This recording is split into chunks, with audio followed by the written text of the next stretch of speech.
cartographers with the mission that we need to map out the current area. And we're all competing to map out the areas correctly to earn the highest score. I don't know how that all works, thematically, but whatever. We're gonna be drawing cool maps. The most accurate map.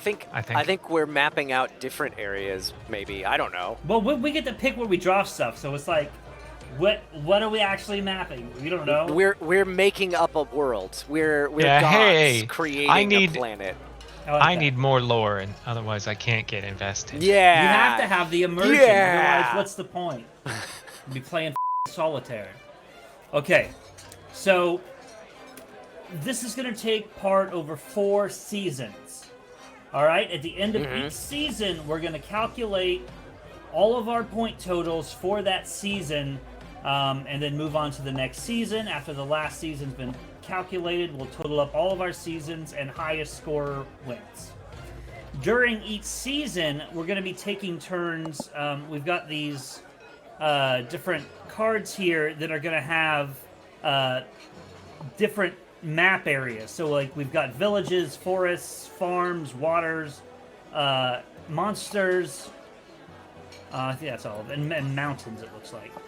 So these are going to be coming up, and we're going to have to draw these shapes on our map. And then we get points based on this. These are actually, these ones up here are the scoring cards. These are the actual ones we're going to be drawing from and drawing the shapes.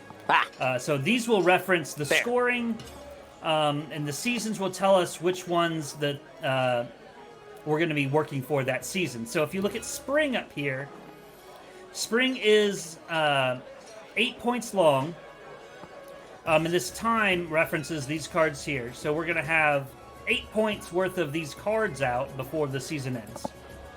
At the end of the season, we're going to be looking at goals A and goals B to score points on, which, if you look under these guys here, we have Borderlands and Shield Gate. Okay. All right, so Borderlands, you earn 6 reputation stars for each complete row or complete column of filled spaces. So that one's relatively easy on your map. You just want to get, borders filled up with anything. It doesn't matter if it's a specific type of forest. It doesn't farm, have to be borders monster. Either. It can be in the middle. It's just columns and rows. Complete row or column. Yeah. Yep. So be down the middle if you wanted. Okay. And then Shield Gates earn 2 reputation stars for each village space in the second largest cluster of village spaces. So a cluster is just a grouping of the same tile type touching adjacent. And adjacent is orthogonal, left, right, up, down.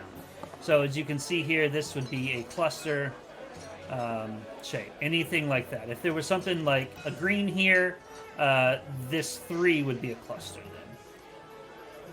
Okay. Okay. 2 reputation stars for each village space in the second largest cluster of village spaces on your map. Yes. Yep. Okay. So you want to try to be getting a really big one and a really big second one as well. So it's a little interesting. Okay. And then we've got some other ones that will come into play later on in the season. And we're not gonna clear our maps between seasons, so you should still be taking a look at these because these will come into effect in later seasons. Right. You want to kind of plan beforehand what you're doing early so that you can set yourself up for later seasons and get some more higher scoring points on these guys too. So when C comes up, earn 3 reputation stars for each cluster of farm spaces that are not adjacent to a water space and are on the edge of the map. Okay. So that's okay. For each cluster, so that's anything with 2 or more adjacent farm spaces. Right. Correct. And earn 3 reputation stars for each cluster of water spaces not adjacent to farm space on the edge of the map. Or the edge of the map. Okay. And then green bow, earn 1 reputation star for each row and column with at least 1 forest space in it. The same forest space may be scored in both a row and a column. Ooh, buddy. Okay. That coming in late probably means everybody's getting the max or close to the max points. But who knows? We'll see. So those are our objectives, and then did we go over how we're drawing stuff? All right, so Yeah, we're gonna pull the explore deck. We pull a card like that one he showed. It'll have a shape and then a choice usually of like what you put, like this one. yeah, I think we just do one at a yeah, time. you do one card you do at this, a time until we hit that number. Yeah, Yeah. until we hit 8. This one's worth 2, so we keep going until we hit 8. But Yep, so we're just going to repeat draw, this, check, draw, check. till you're we're done. picking, though, are you drawing, like in this example, you're picking between drawing either forest or water Yep. in the shape that's on the bottom of the card, Correct. somewhere on your map. So if I go to my board, and then you pull out water tile. Well, for you guys, you're playing along at home, you're going to be drawing shapes on your map that look sort of kind of like Yeah. these. You just need like squiggly lines for water, 3 squiggly lines. Yeah. Farm is the diagonal slashes. A mountain's just like a big triangle.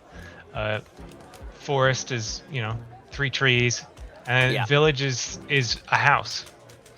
Yeah. And then for us, we pull out tiles and lay them on our map somewhere. You have to be able to fit the whole shape from the card. Oops, that's the wrong. Yeah, you can't overlap any filled space already. And anything that's already on the board, like a ruin or a mountain, is a filled space, I think. Oh, maybe Ruins are not aren't. filled spaces. Ruins are not. Mountains That's right. are. Mountains are filled spaces. And anywhere you've already drawn is a filled space. Yes. But you can also, rotate it any direction you want. Correct. You can flip it in this case it's symmetrical, so there is no flipping on this one, but other shapes. If it was a Z-shaped thing. Yeah, you can flip it. You just have to be able to fit the whole shape somewhere on your board. You're also going to get bonus points for covering each adjacent space to a mountain. So once you get all 4 spaces adjacent to a mountain filled, you get to mark off one of these coins on the bottom of your map here. Yeah, and that's going to get you bonus points at the end of the game. Yeah, bonus points there. If we ever draw a ruins card from the Explore deck, we will immediately draw another card, and then that card, wherever you place it, it must overlap a ruins card if able. And if it can't, then instead of drawing that shape, you fill in one tile. One tile I of think. any Type. Yeah. of any type. Hey, thanks for hanging out. If you want to spend more time with us, do us a favor. Hit that like button, hit that subscribe button, and most importantly, head on over to twitch.tv/BNB Tabletop and give us a follow there. We play board games live every Sunday night at 5 p.m. Pacific Time on a show we call The Board and Barrel. And we like to keep things interactive. You guys can influence what happens throughout the course of a game with our Buff and Nerf house rules. You can also make predictions on how things are going to pan out, play virtual bingo for a chance to win a free board game of your own, and heckle us and stuff from the chat. Thanks again for watching, and we'll see you Sunday night.